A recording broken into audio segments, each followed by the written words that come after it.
Good morning guys. Welcome back my YouTube channel Bharti life study. आज हम देखेंगे synapse के बारे में। सिनेप्स क्या होता है?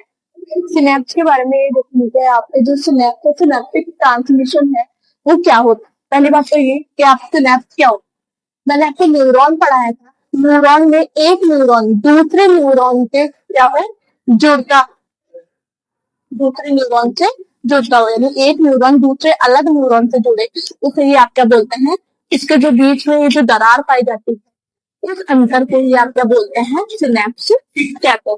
यानी कि न्यूरॉन का जो एक्सॉन पार्ट है, पहले न्यूरॉन का जो एक्सॉन पार्ट है दूसरे न्यूरॉन का डेंड्राइट पार्ट से क्या रहता है, जुड़ा हुआ रहता है। इसी अंतर को आप क्या बोलेंगे, सिनेप्स कहते हैं। सबसे पहले इसका नाम किसने दिया था?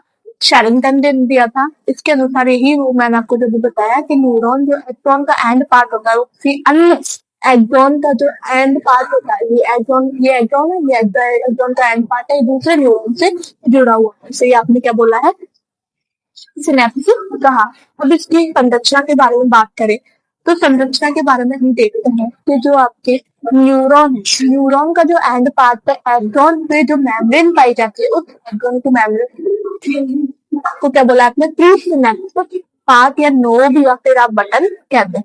तो जो झिल्ली पाई जाती है आपको बोलते हैं प्री सिनेप्टिक मेम्ब्रेन कहते हैं, ये कि एक्सॉन पार्ट पे पाई जाती है। तो सिनेप्स की दूरी पे पाई जाती है आपके न्यूरॉन, और न्यूरॉन पे जो डेंड्राइट्स पाए जाते हैं, यानी दूसरा वाला जो आपका न्यूरॉन है उस पे जो आपके न्यूरॉन की डेंड्राइट्स है उस पर एक झिल्ली और पाई जाती है। उस झिल्ली को आपने क्या बोला है, पोस्ट सिनेप्टिक मेम्ब्रेन कहा।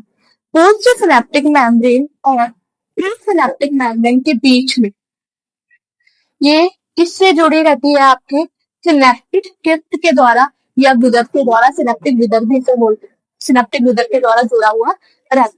कौन कौन? जो आपकी प्री सिनेप्टिक मेम्ब्रेन है, जो आपके किस पे पाई जा रही थी, प्री सिनेप्टिक बटन या नोड पे पाई जा रही थी, और आपके वो जो आपकी डेंड्राइट्स पे झिल्ली पाई जाती है, हमने क्या बोला था, पोस्ट सिनेप्टिक मेम्ब्रेन। ये दोनों के अंतर में किससे जुड़ी रहती है, आपकी सिनेप्टिक के द्वारा जुड़ी रहती है।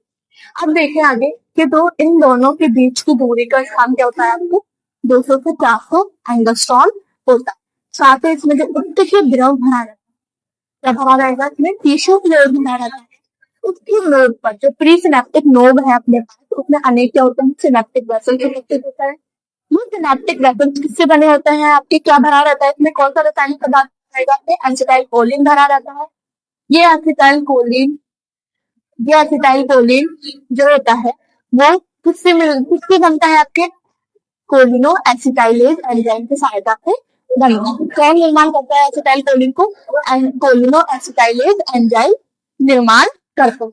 ये जो एसिटाइल कोलिन है किसकी तरह काम करेगा, आपको केमिकल न्यूरो ट्रांसमीटर की काम करेगा। जैसे केमिकल न्यूरो ट्रांसमीटर की जैसे मतलब ये एक तंत्रिका से दूसरे तंत्रिका तक क्या करेगा, ये मैसेज को ट्रांसफर करने का काम करता है, मैसेज ट्रांसफर करने का काम करेगा। ठीक है, अब हमने पूरी की पूरी इसकी संरचना के बारे में देख लिया है कि सिनेप्स क्या होता है, कितनी दूरी पर उपस्थित होता है, साथ ही ये कैसे दिखाई दे रहा है, कितना एंगस्ट्रॉम का बनता है।